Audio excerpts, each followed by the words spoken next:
We are back at it again, yet another new DAC in the market, and of course, we must take a look.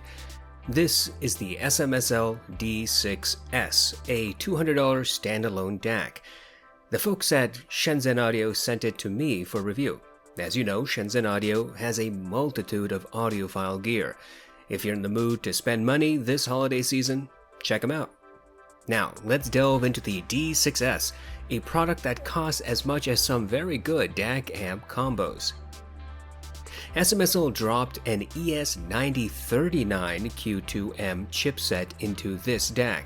I have not before used a product with this DAC chip, but it can be found in some pretty expensive gear like the Matrix Mini-I Pro 4 and the SMSL DL200.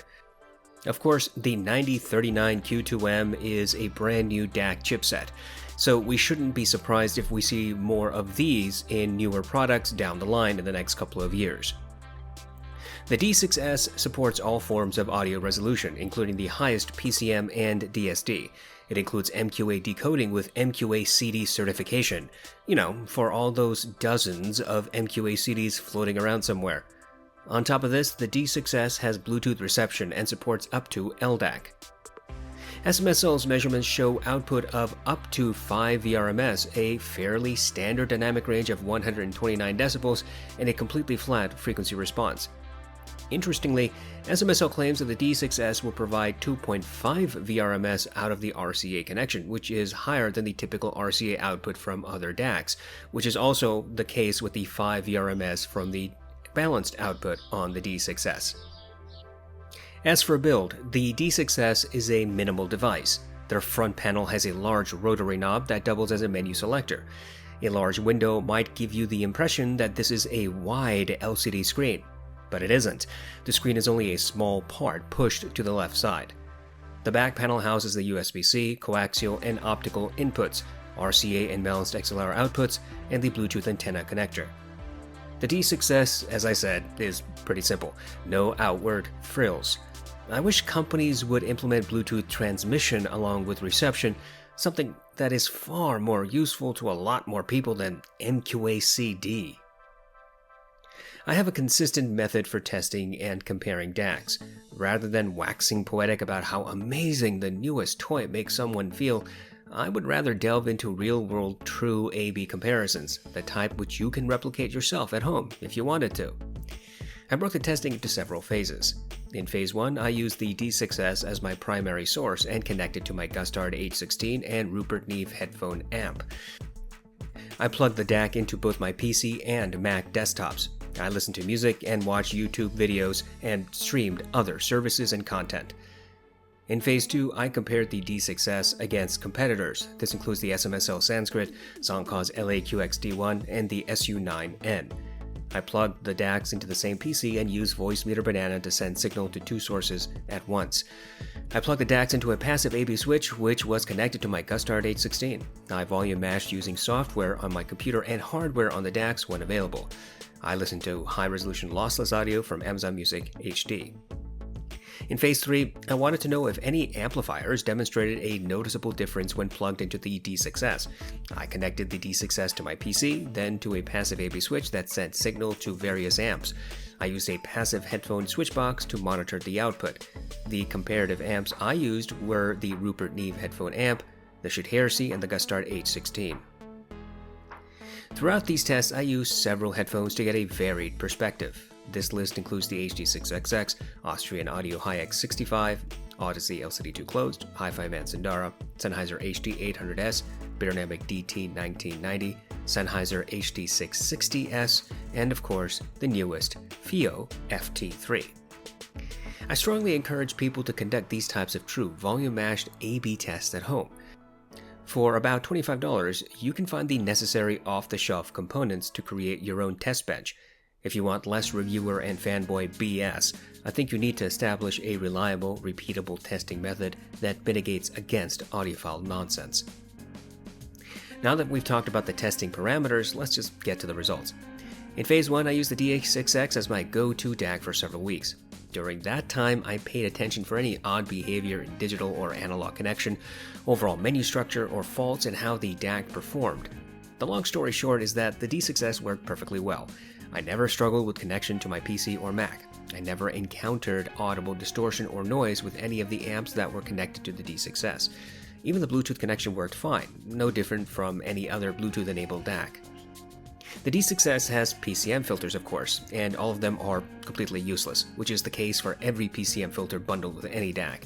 They kick in well beyond the human ability to hear, well past 20,000 Hz. If using these makes you feel like something is happening, then that's just great. But I wouldn't call these filters a selling point. Now, on to Phase 2. This is where I compared the D6S against the other DACs I previously mentioned.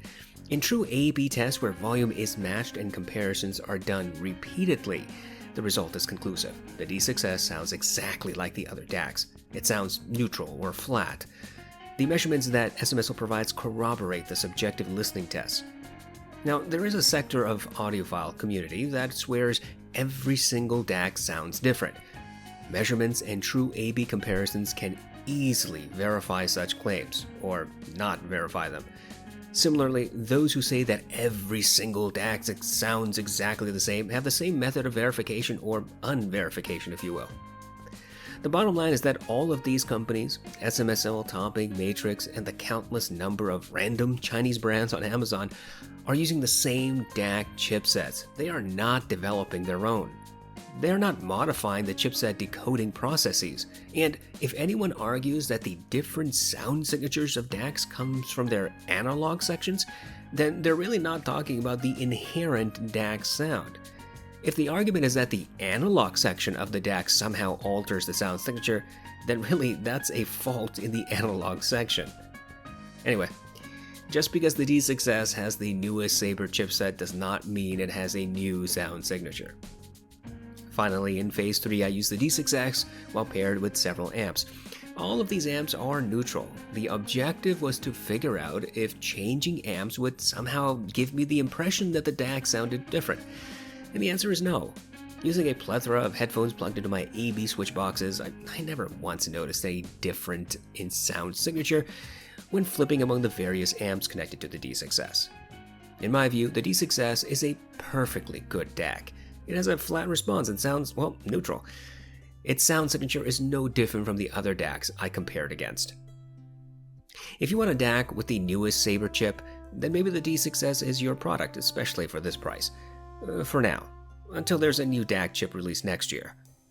The bottom line is that the D6S is a good standalone DAC. You get all the connections most audiophiles need. It has a small, unassuming design. Those who want MQA can also get that here. If you want a DAC that outputs 5 VRMS, then theoretically the D6S might be it. Now, I can't verify that. ASR has not measured it, so who really knows if SMSL's promises are reality? After all, they have been found to be less than realistic in the past, shall we say? But assuming that the D6S does in fact provide up to 5 VRMS from balanced, that might be a reason for some to grab this DAC. Is there anything else that might drive people to buy the D6S? No, I don't think so. If you want to build your own system and use discrete components, then the D6S is a fine product if you want to spend $200 for what it offers. Frankly, you can get most of what the D6S has for less. If you don't need XLR connection, then there's the SU6 and the Sanskrit. Alternatively, you could get a combo unit like the FIO K7 or the SMSL M300 SE for about the same money as the D6S. You also have mix and match possibilities with shit for a lower overall price tag. I think the D6S has a fair enough price, that's the bottom line. If it fits your requirements, then you should keep it on your list for consideration among the vast number of alternatives that are constantly being churned out.